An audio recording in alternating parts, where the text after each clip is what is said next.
works. Yeah. All right, we are ready to go whenever you are.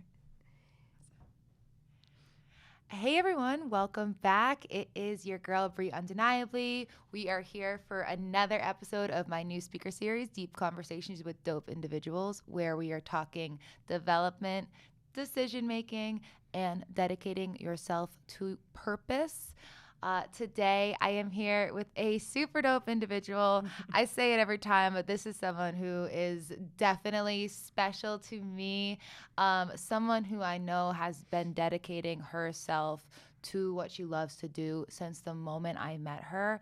I am going to just pass it off to her because she just has so many accomplishments. I want her to just kick into it and start to introduce herself. But Miss Skye Verbs over here, she is a recording artist. You do R&B. You do like spoken word. Is that spoken word? Yeah, R&B, soul, spoken word, kind of like new age flowatry kind of stuff. I love it. I love it. Yeah, and Skye and I, we have known each other. I said that she's been dedicating herself to purpose since the moment I met her, and that was when we both worked for Cactus Club in Boston. Shout out. Shout out to Cactus Club.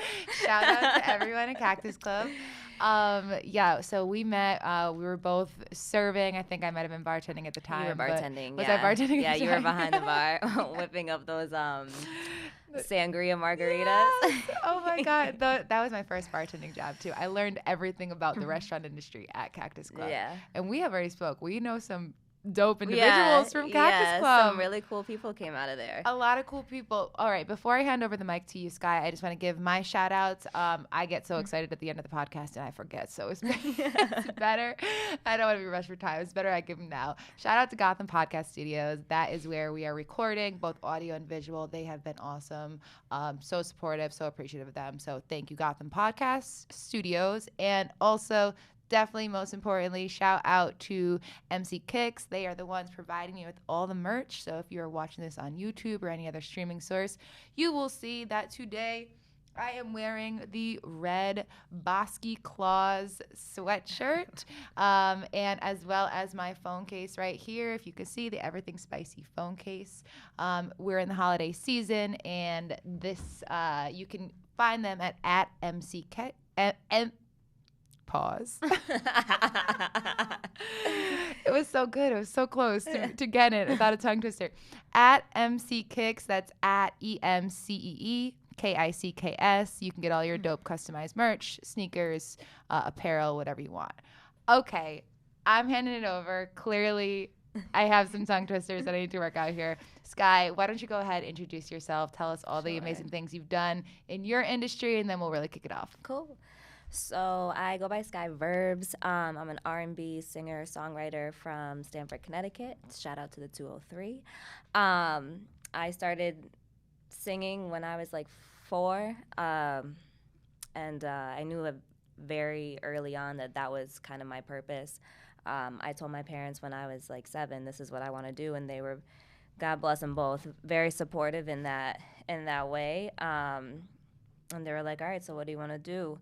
So I got piano lessons, very fortunate to have had the opportunity to learn my craft at such a young age. So I did vocal lessons, piano lessons. I was classically trained first, and then I kind of fell into R&B. It's a cool story. When I was in maybe the 6th or the 7th grade, I met one of my close friends, still to this day. His name is Jabbar. And me and him used to link and used to talk music, and he put me on to like Dilla and Tribe Called Quest and Ninth Wonder. And then we got into like jazz, and I fell in love with like Sarah Vaughan and Ella Fitzgerald and Billie Holiday. And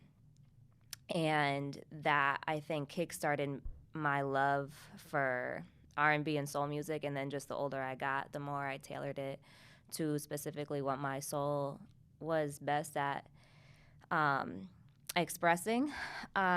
So I didn't really have a lot of opportunities when I was younger to do R&B and soul in the way that I wanted to until I got to college. And then I got this internship at Def Jam, and it kind of changed my whole life. There's a bunch of dope people that I met through there. I ended up meeting my manager Mario there, and I did like promotional work and marketing for them, and I had a lot of beautiful opportunities there. And that's kind of where I got my foot. When you're in the industry, you realize how small it is when you're in it and everybody knows everybody. So my network is beautiful. And yeah, I at the end of my internship, I still did work for them through college and stuff, but feeding into purpose, I had a conversation with one of my head bosses, and he was like, I'd love for you to work here. But what fills your cup? Is it promotion and marketing in the music industry? Like, will that be enough for you? Or is it your singing and your songwriting? And it was a no-brainer.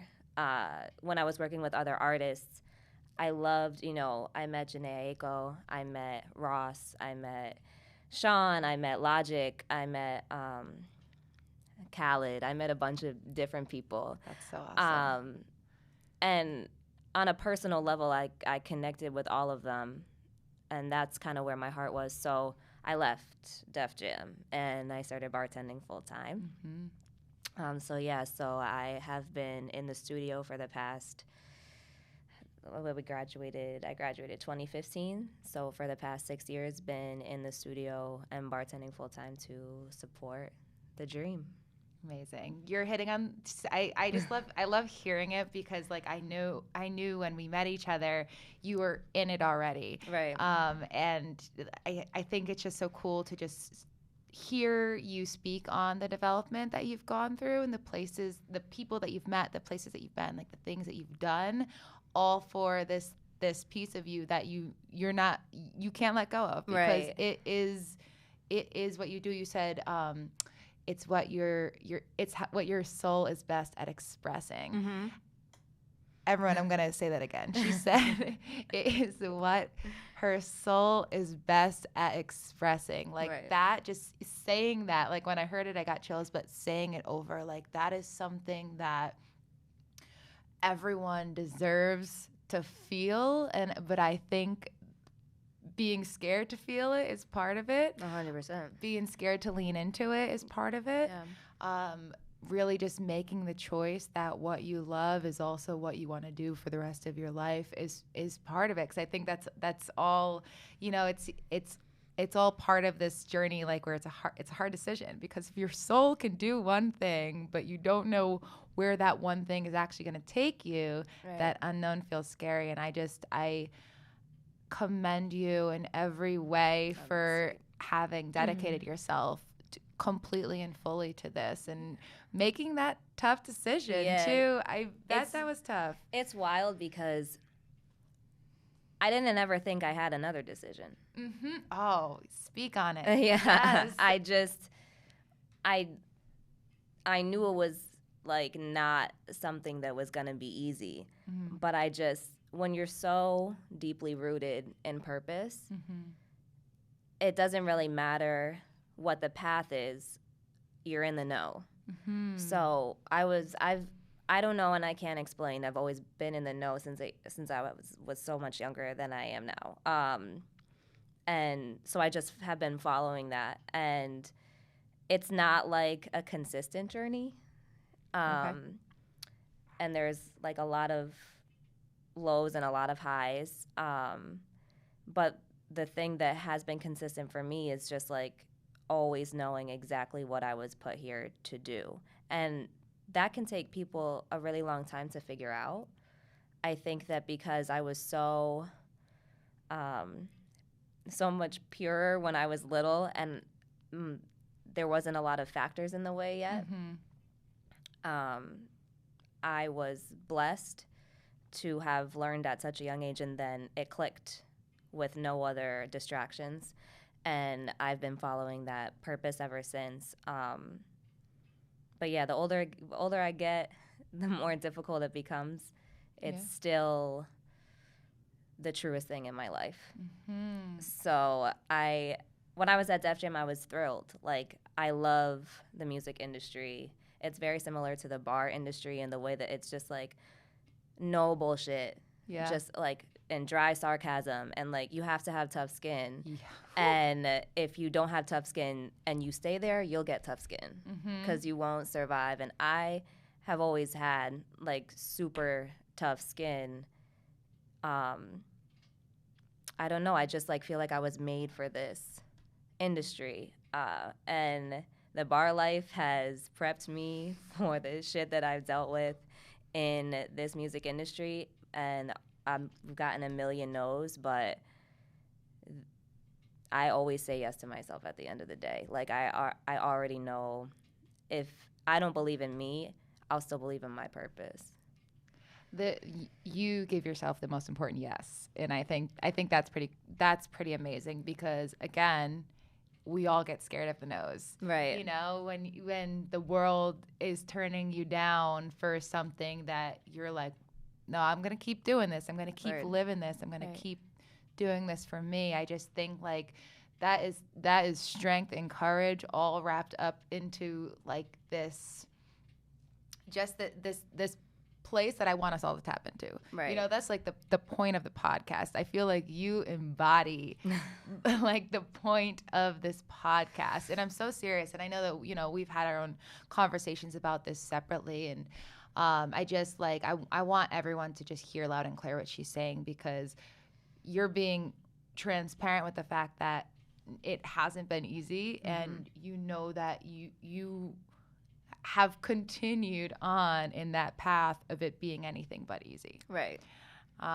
So I just, you know, I think highlighting that point, but let's talk about maybe some of, like, let's go a little bit deeper there. Okay. Some of maybe the things that haven't been so easy that you have continue to push past using your purpose and using, you know, this guiding light that you just know that you feel that this is what you're meant to do. Like, just maybe bring us through some of those places where like it might have been the most difficult, whether it was, you know, a place in development for you or a place in. I got a bunch of that. Let's hear some of it. I got a bunch of that. You are speaking so transparently, and I want to make sure that we get all we get all you have to offer.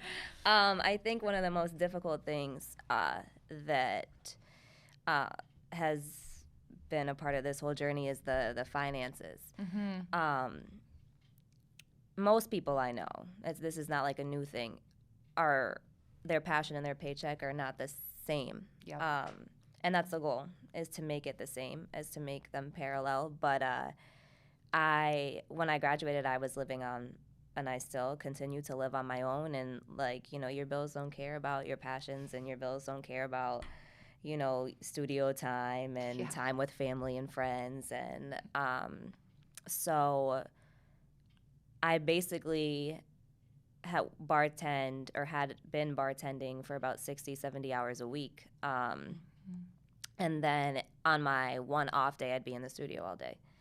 So really, there's no time off. I missed events with my friends, my family. Like, my squad is my family, and they have nieces and nephews and stuff. And I miss out on birthday parties and just like cookouts and all that stuff, which I'm realizing now especially for me, there needs to be like some type of balance, like an exchange of energy. What I'm learning is, no matter how much money I make or how many records I make, if the exchange of energy is not there, if I'm not filling at least most of what I'm putting in, then I'm equally as unhappy as if nothing was happening at all. Wow. So, and this is something that I've been working through recently. I used to work like 80 hours a week behind the bar, and I'd be making a really good money, and I'd have a really good savings account, and I'd have enough money to be spending $500-$600 a week inside the studio. And in the studio, I'm thrilled. Like, I'm in my zone. And the moment I leave, I'm depressed or tired or anxious or pissed off at anything and everything. So I realized that, like, and this only took me up until just now to realize that there was no exchange of energy, even when it's my, even if I'm taking a whole day to be in my passion, there has to be some type of, like, this is what I'm putting in, what am I getting? Like, if I'm missing this kid's birthday party with my friends and my family, what is the exchange? Like, and I have to sit with my body and it has to feel right. Like, I have to take a moment and be like, all right, this is what you have to do, but do you have to do it today, or can you reschedule so that, because you really want to be present with your family, and family is everything to me. That's who I'm doing it for, so I can take care of myself and my people without having to worry about if guacamole is extra. You know what I mean? So that's what I've been sitting with now, and I've been really intentional about that.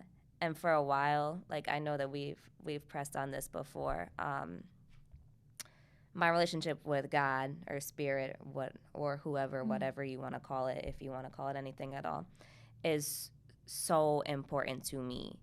And the conversation between me and God gets, like, non-existent when I'm under a lot of pressure.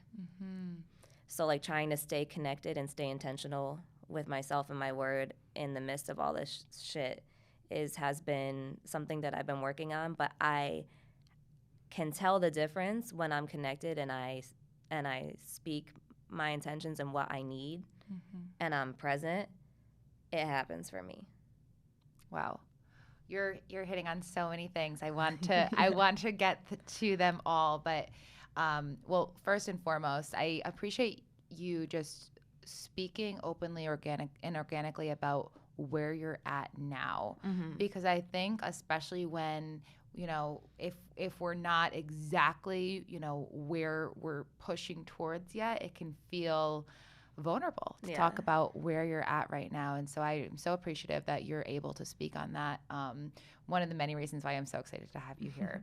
But these two pieces, the exchange of energy one, I want to go into more, as well as the spirituality piece. And because I think they're both, well, the exchange of energy is definitely something that you're bringing uniquely here, which I think is cool, because I know a lot of people try to speak on it when it comes to doing your own thing, but haven't put it in such a eloquent, beautiful way, like this exchange of energy, like understanding when, you know, are you getting back as much as you're putting out, or, you know, when is it time to take a break for yourself? You know, are you meeting those 60, 70, 80 hours of working for your bills in the same way that you're meeting, you know, what you're doing for your purpose? And if you're, how do you, you know, balance those things out, so to speak? And when do you get to rest? When do you get to replenish and refuel and refill your cup? I think, like, just thinking about that in general is so important, because we all know, as you said, like, bills need to be paid. We have to figure out how to pay the bills, and that is for sure one of the scariest, and I would say probably the most, or the biggest factor that holds people back from pursuing their dreams, because they can't figure out the exchange of energy. They can't figure out, with all of the moving parts in their life, how to also do this thing that's sparks joy. So I think that we can press into that more, maybe, you know, but I want to also just talk about the spirituality piece, the God piece, because as I've been transparent with you and transparent with all my listeners, that I don't bring a religion in here, but the pattern from so many of my guests is this transcendence, this idea of connecting to energy outside of themselves. And, you know, I try to put it in that way because I think it's such an important part of our journey in life. And I don't know that I've been super transparent on here specifically. So I think this is also a cool time for me to, like, you know, say that I am always working on that as well. But I can't say I have it fully figured out, but I know that there is so much importance behind that. And I find that out with almost every guest that I speak with. Cool. I love that. Yeah. And it's really awesome just for, for a mass listener standpoint, and also for me for a personal standpoint, to really hear the impact of how important some type of transcendence is for others, and that connection to energy, that connection to spirituality. So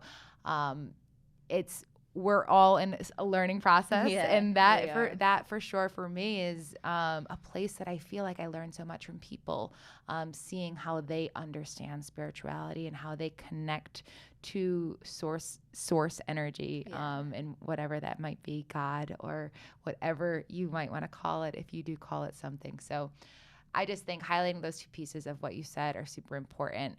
If you want to speak into them more, I could do it all day. Please go wherever you want to take us. Take us there.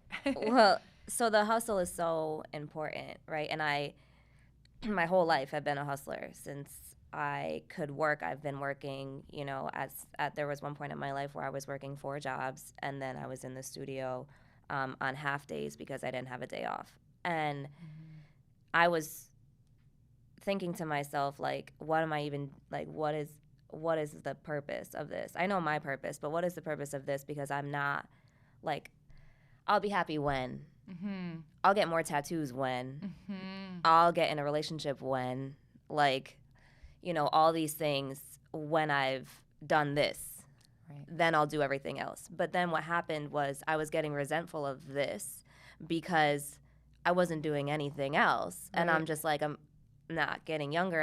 I'm getting older, and I haven't done this yet. But I could have, if I didn't give myself this limitation where I was like, I'm not going to do any of this until I get, like, I sign to a label, or I get an advance from this person. I was, and at some point I was just like, it was actually not until after COVID, because COVID hit me physically fine. Like, all my loved ones are fine, which I'm such a huge blessing. Absolutely. Mentally, it put me in a place that I've never been lower in my life. And I lost like 20 pounds, and I couldn't write, and I couldn't eat, and I couldn't think, or I was thinking way too much and I couldn't process.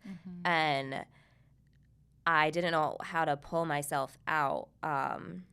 And while I was down there, I was thinking to myself, like, all these things I didn't do. Like, I didn't travel because if my bank account hit below a certain number, I would have anxiety over it.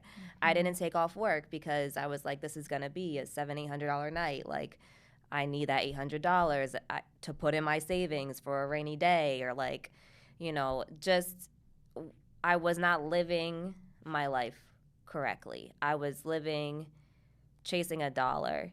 But once I get to a certain point, I didn't want to chase a dollar anymore. But then I realized this is a mentality, so it doesn't really matter how much money I have.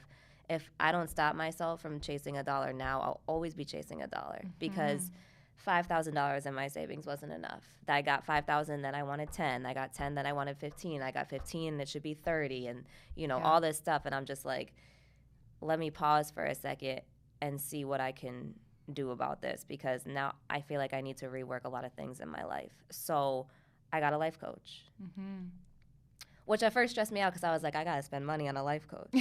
Right. The money came back into it. And if I don't spend money on bills or on my loved ones or on my music, I thought it was a waste of money.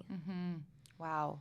That's actually, I'm pause right there, because you're speaking something really truthful and really powerful, something that I know I felt as well. That, like, it's almost like we box ourselves out of what we can and we can't do in our lives. 100%. And that's like what you were saying when you said the when. It's when this, when that, when I can, and in that way, it's like you put these roadblocks up without it, that could seem arbitrary. It's like, what quantifies or qualifies that when? Even if it's like, because as you said, once you get 15,000, you want 20. Once you get 25, you want 30. X, Y, and Z. Like that when actually never comes. And I think how you said in your head, you had three things. It was bills, music, or family, and that was it. Right. Nothing else was worth it at that point. Right.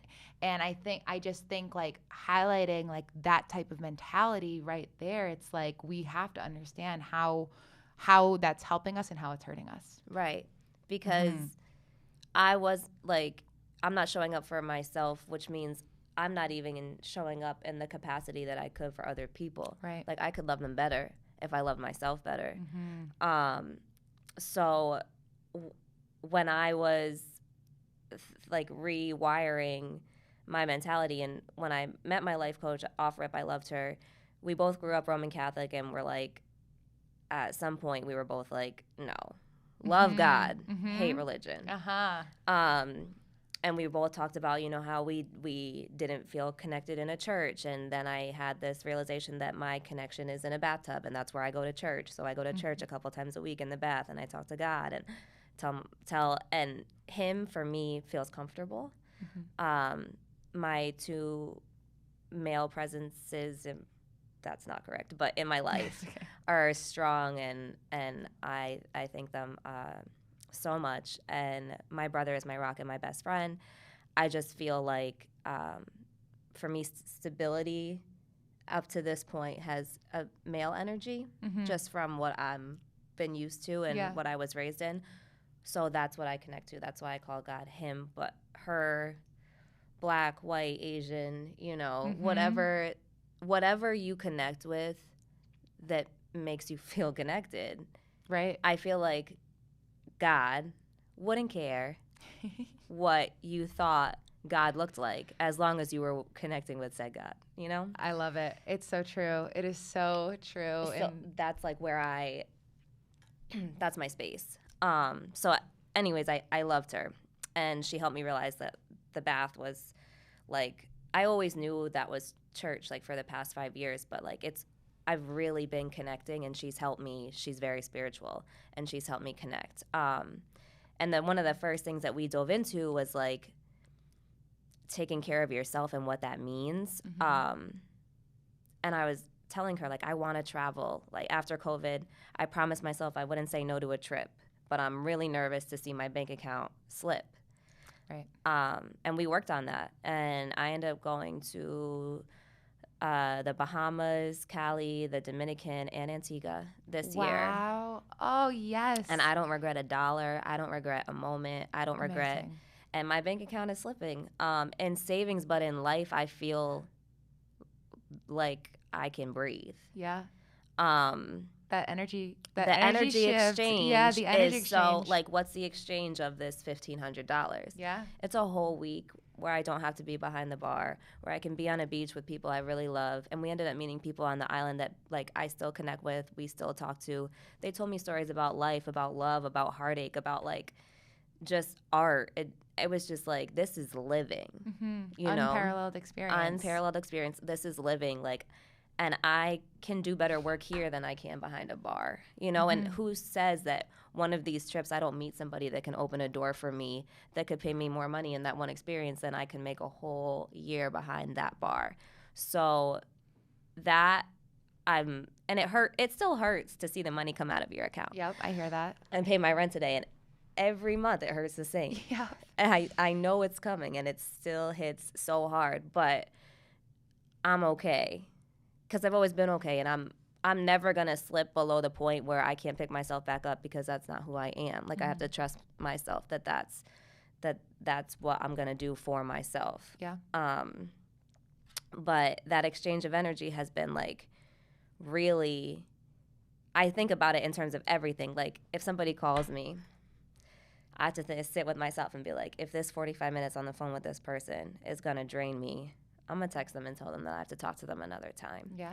Or like if I don't want to go out one night and I just want to stay home and do nothing, like I'm just gonna let my friends know. I know we made plans, but like it doesn't. Don't want to go anymore. You know, I think I'm just gonna take a bath instead. Like those are that's so important. Sometimes you can't do that. Like, I'm not going to call my boss and be like, hey, I'm not going to come in tonight because it doesn't sit right with me. So I'm going to call out 15 minutes before my shift, you know? Honestly, I hope we get to a world in which you can do that, though, because, I mean, Hey, what a great, you know, right. you've got your days where you can say it's actually a self-care day. Right. Like, yeah, it's a self-care day for me. Yeah. I'm asking my body, and my body's just telling me, not no. today. Yeah. Not today. But you are speaking on something like that guilt that we feel again, and I need to keep coming back to this energy thing because I feel like you exude it, and talking with you about it gives me the energy that I need to talk about it. But this guilt that we feel in a lot of circumstances if, you know, we're saying no to others. But when we are saying yes to others, we don't feel the guilt, but we're saying no to ourselves if it's not something that we actually want to be doing. Doesn't mean that you don't always want to hang out with people or whatever, but I know that this is actually like one of those things where it's like it's comedic on the internet where people would be like, oh, like, you know, me saying I want to go out with you, me sitting in bed, like wishing I didn't have to go out, like people wishing I didn't make the plans, or like me saying when I'm not gonna go out tonight and what I'm doing at home instead, and it's like pass out on your couch with a glass of wine and like you know, just this like. But those are self-care moments. I couldn't stress this enough. Especially for artists and creatives, moments of nothingness are not moments of they're not moments of nothingness. They feel like it, but it's either like space to think, space to not think. Just having the time to do nothing can spark creativity, can give you the rest that you need. Like it just does so much, and I'm not saying that like people have the luxury of doing it often. Right. But even if it's just a couple minutes a day, like in the morning to wake up 15 minutes earlier, or like get off social media before you go to sleep 15 minutes before and just like lay there and do nothing. It's so beneficial. Something that we've talked about before and that I feel like is important to bring up is I struggle with this all the time, that being selfish is not necessarily a negative thing. My whole life, I've had this like lack of boundary for just wanting to do anything and everything for the people that I love. Right. So I don't really consider myself in the situation. I'm considering like the other person's feelings and the outcome that I could have on them, and that being beneficial. It starts by showing up for yourself first, though, and in the capacity that like not what's best for me, but in a like hard for me to put into words, because every time I hear selfish, it just seems like a terrible thing to say, like to be. But being selfish is taking care of yourself, right? And that's a very beautiful thing. I've had, you know, people who have, in my recent journey, you know, have called me selfish, and and that hurts me, but maybe they just don't have the capacity to understand yet. Right. I think, and what you're saying, you know, I want to speak on it more because the idea when we all hear the word selfish, I think so many of us think exactly what you're thinking, like, oh, it feels like it's negatively connotated, like there's something negative about that. And I think that comes down, like the reframe of being selfish, again, it's not saying no to others, it's saying yes to you. Right. And I think, you know, people will use it in a negative way if it comes down to intentions, I guess is what I'm saying. Like being selfish means, if being selfish means that you are saying no to plans so that you can say yes to you. Right. I'm going to try to be selfish every day. Right. All the time. Right. Because we can't keep saying no to ourselves. Right. And that idea that, you know, not that the idea, if we think about selfishness as either putting ourselves first or not putting ourselves first, and the not putting yourself first is actually like what we're supposed to do, like that's where the selfishness came in, like if you're putting yourself first, and that's not the way that we've learned selfish to be at all. Right. So it's really reframing Isn't it the word. Weird? Yeah. It's for me because it still hits like it's negative. and I still hate the word. Like, I still don't like the word, but I'm trying to reframe so that I do like the word, because I want to be selfish so that I can essentially be better for the people that I love.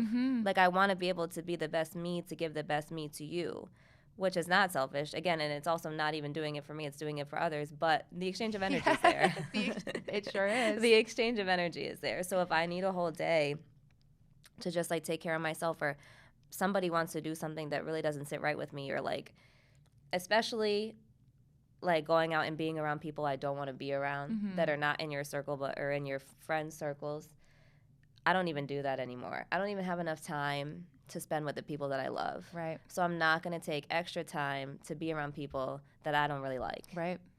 And it's just, it's a very weird feeling to check in with yourself first before you say yes or do, like, to make a commitment. It's a new feeling for me for sure. But I feel like the people that get the most uncomfortable with it are the people that have gotten the most comfortable with me not putting myself first. And that's one of those things where it's like it's tough for people to understand exactly. 100%. I don't expect them to. Right. Yeah. It's one of those things. It's like you just, and that's another piece of like the anxiety too. Well, what if they don't get why I'm doing this? What if they don't understand why I need to take time for me, or why I said no, right, or why I'm choosing to sit home in my bathtub rather than go out for drinks with whoever. Right. But your intention only has to make sense to you. Exactly. You took the words. That's exactly what that is. And I think I love that like so much of our conversation right now is sort of central to this piece of self as well, because I think, as we talk about professional development, and that's why I'm so excited to have you here, because you've been doing your thing. It all comes down to personal development. 100%. You are not going to be able to pour into what you're trying to do, that passion or purpose or drive to succeed, whatever it might be, if you don't put yourself in the driver's seat as fully capable and ready to handle it. And that means taking care of yourself 100%. Yeah. I mean, this is your foundation. You have to build on a foundation. So the stronger your foundation, the stronger your career will be. Right. Sometimes I think to myself, like, will it feel as good when I get to where I want it to be? Right. Now I'm thinking it will, because I'm so deeply rooted in myself and in my purpose, and knowing what I want out of life and not just out of my career. And that exchange of energy, I'll know if I learn that now, when I feel like I have minimal. When I have the maximum that I'm looking for, I'll still move the same way. Yeah. I'll still, like, when I have kids and somebody's like, hey, Jimmy Fallon wants you to come on this day, but it's my kid's 7th birthday. If there's no other way for me to make my kid on their 7th birthday feel special and loved except for that day, then that's the day. Yep. And that's how it's going to be. That's something I feel like I'm lucky that I learned now, because if you learn it when you have the things, it's hard because they're shining in your face. When I learned it now, it doesn't matter what I get. I know what's really important to me, and I know what fills my cup. I know what makes me happy. I know how to sit with the exchange of energy within reason. Yeah. And so from my lowest point from COVID to now, I wouldn't take it back. I wouldn't wish that I didn't go through it, because I'm the most me in this moment that I've ever been in my whole entire life. I love to hear that. Thank you for sharing that, because that's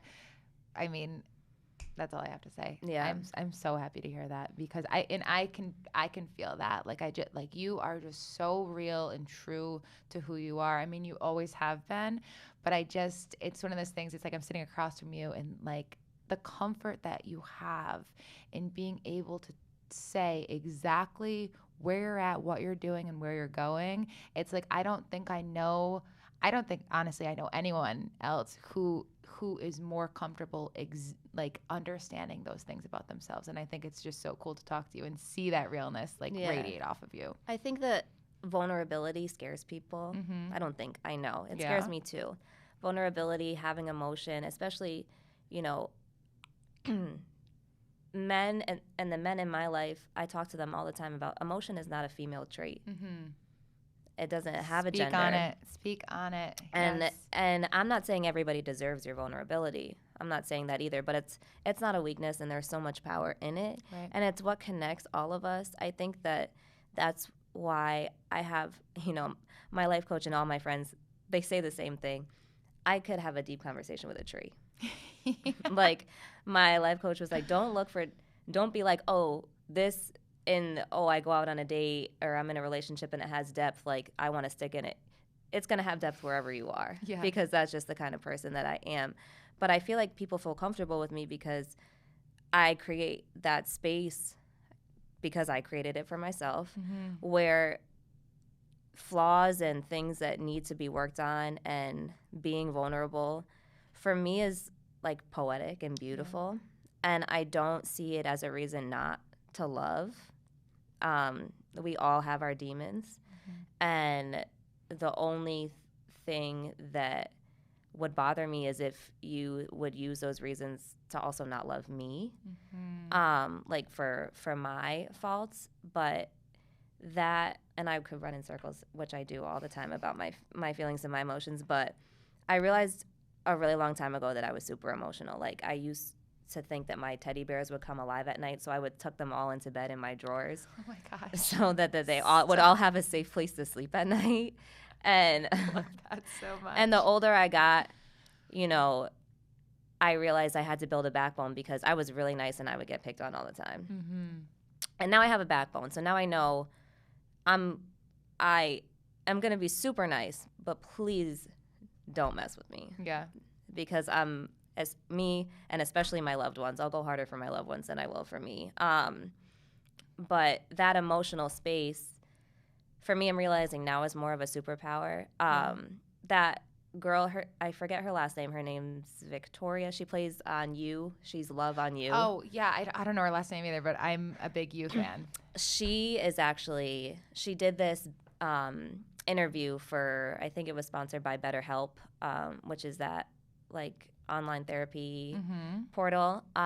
And she said something in like a few short words, and I just like looked at her when she was saying it, and I was watching it on YouTube, and I was like, that's it. That's exactly how I feel.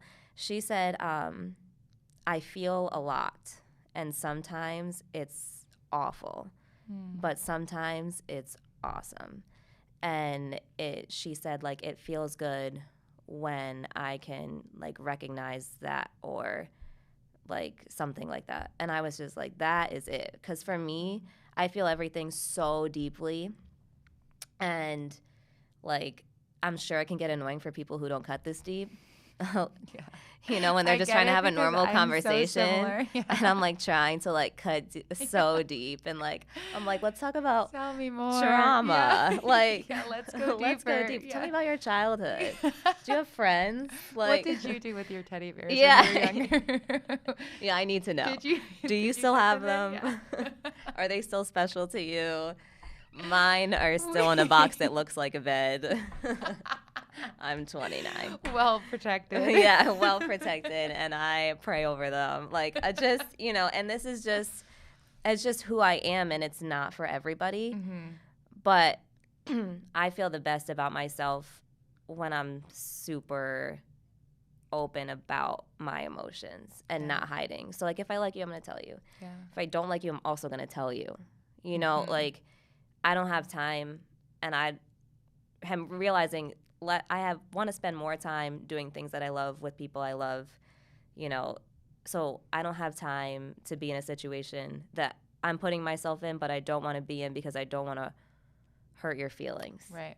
Yeah. Yeah. And I get it, because my feelings are hurt. You could hurt my feelings like that. If I love you, Yeah. you could anything. Because you're wide open. I'm wide you're open. Ready to be vulnerable with the people that you love. Yeah. And so that makes it. Which hurts. Yeah. Which is sometimes, again, it's really awful. Sometimes really, really awful. Yeah. But in the good moments, they're not just good. They're like satisfying and amazing and fulfilling and passionate and just like intense. And I get to feel those. And that's, I would hope that feeling for anybody. Is this like, because I can imagine many people in music feel emotions in a different way, but is this like something that like, I mean, because I've obviously heard your music. I love listening to you, and I feel what we're talking about. It's like I feel you reaching through the headphones like with your emotion. Is that something that maybe not that makes you unique as a musician, but is that something that like you really use as a strength in your music? Oh, 100%. My lyrics are my everything. I was writing before I was singing. It's my words. That's what my purpose is. This is just the outlet that I was given to express my purpose. Poetry is really easy for me too. And I blend the two in my music, and you know it and sometimes I don't. Sometimes I just do music and I just do poetry. I don't box myself in, but the words, I'm always going to be saying something. Like, I don't really do, and if a record doesn't sound like I'm really saying something, the intention behind it is also powerful. Okay. Like, everything is led with intention. Like, I wrote this song called Hit Right, and it's light and it's fresh and it's cool. And it's not heavy at all, which I was proud of myself that I did, because usually I'm just doing, everything is so heavy and so deep. But the intention behind it was just that. Like, I'm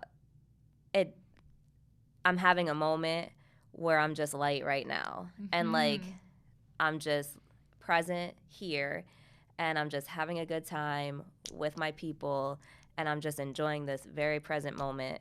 And it's deep because it's all love. Yeah. But I'm not getting too deep. Like, you know, I'm living deep, but I'm not getting too deep in word now. But every record that I have, like, I could cut into the lyrics and I could dissect it, and we could talk about what experiences I've been through that have led me to make these points. And some of them are more lyrical than others, but, like, they all have meaning and they all have intention. One of my favorite records that I wrote that I hoped will be bigger in life at some point is called Raw, and it's talking about male vulnerability. Wow, okay.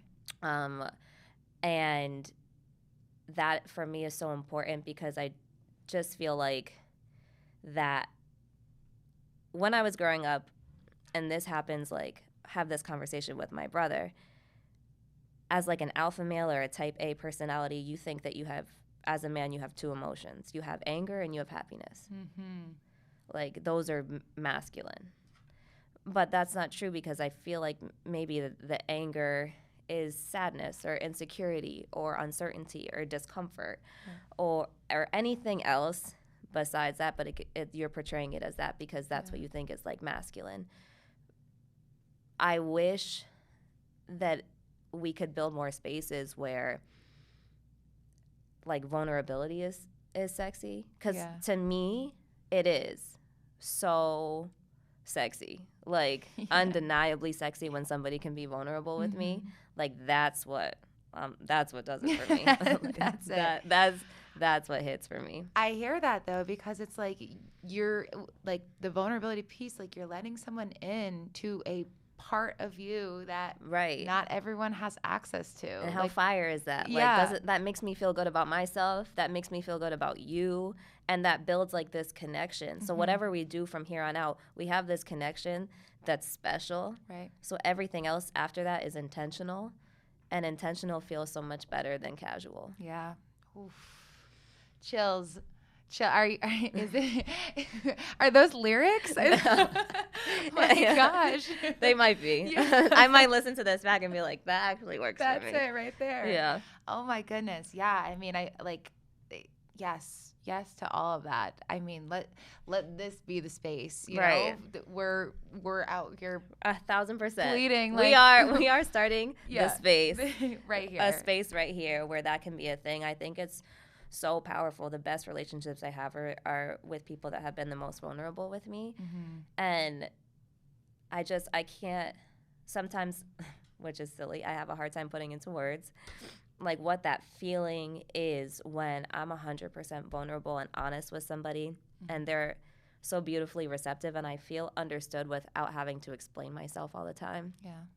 And like just anything after that, it just feels so good. Like physically, mentally, emotionally, spiritually feels good. So in my music, that's my intention. Like I want people to listen to it, whether it's happy or sad or depressing or whatever it is. I want the connection to be like, damn, it feels so good. Either that somebody gets it or like you're saying something that hits with me that I didn't know how to put into words. Like, and whether it's in conversation or in music, for me, that's my purpose.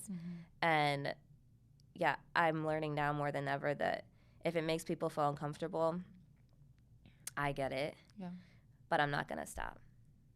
And you certainly shouldn't. And I certainly shouldn't. Certainly should not. I think I love how we kind of just brought it full circle, because as I'm listening to you, I'm thinking like music has got to be one of the largest forms of energy exchange. Oh, 100%. I listen to Spanish music all the time. I don't know a word that they're saying, but I am so connected. You feel it. Yeah, I feel it. I think that's so interesting. I'm like just thinking about it as I'm hearing you speak, and I'm thinking about everything that we've talked about so far. And you know, as we come to a close, we have just shy of 10 minutes left, and I just think like that is it. Like this all makes so much sense. You know, you are actually able to offer energy at mass, right? You know, like it to as many ears are open to hear it, right. And I think that is just something so cool. And you know, it's almost like it, as if I didn't know it already hearing your music and your poetry. It's like it just makes so much sense now. Like this, you know, I'm able to like see after our conversation, like this is your purpose. That is so in just having the conversation with you. It's like I want to go back and listen to everything that you have. And like, right, yeah. You're gonna have me texting you after, like, Skye, tell me about this. You're right, what Who hurt you here? Yeah, I need to know. What was this one about? Right. Okay, so we have about 5 minutes left. I want to do a quick rapid fire questions. They're nothing to be concerned about. I was about to say. No, it's just this or that basically. Okay. So you just have to pick in the moment, and then I'm going to give you a chance to kind of leave us with your piece. Tell everyone where they can find you, and I will, as well as everyone knows, I will make sure to post all of your links to your music, links to your social profiles, all of that, so they can find you as well on my social media. Cool. Okay, rapid fire questions, just for fun. I told you that we're talking about 3 things today: development, decision making, and dedicating yourself to purpose. I don't think we could have hit on any of them any more perfectly. Like not all my episodes get there. We could do this all day. I know I should have booked 2 hours. This could have been a 2-parter. It sure could. But okay, development currently, and this is like top of your head. Are you currently working more on personal development or professional development? Personal development. All right. Decision making.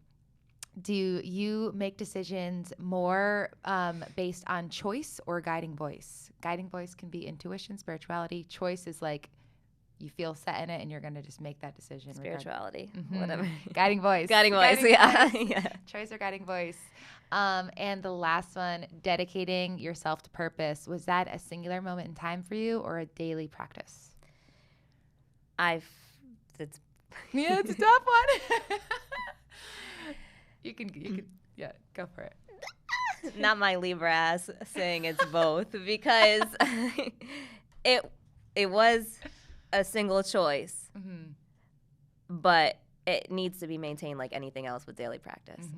Okay, I love it. You straddled that correctly. Thanks. Thanks. You got there. I have guests who say like both. I can't decide. I'm like, this is the fun part. This is. You decided for 2 out of 3, and I appreciate you for that. That's way more than I usually do. Okay, a couple minutes left. Leave us with your poetic last words. I don't. And that's just you speaking. I'm just asking you to Okay, continue yeah, to because speak. when you put the pressure on it that way, I'm like trying to think of something poetic to say. No, I just want to hear you continue to speak and tell us where we can find you, and then we'll close it out. Yeah. All of my socials are at Skye Verbs. It's SKYEVERBS. That's YouTube, that's Instagram, that's Spotify, iTunes, SoundCloud, Tidal. I'm on all the major platforms. I guess the biggest thing that I preach is I preach a lot of things, but the biggest thing for me right now is really, or that I want you to take away from this, is make sure that the exchange of energy feels good for you. And just because other people don't have the capacity to understand you, that's not the point of being yourself. The point of being yourself is being authentically, unapologetically yourself, and the right people will get it. And that's how you build your circle. So it kind of all starts from there. I guess that's what I'll leave you with. That's amazing. I mean, I couldn't ask for greater final words from you. Thank you so much. Thank you. Miss Skye Verbs, everybody. As I end all of my podcasts, y'all know, until next time, let this be the moment. Come here. Thank you so much. This was amazing. We can literally do this forever. I know.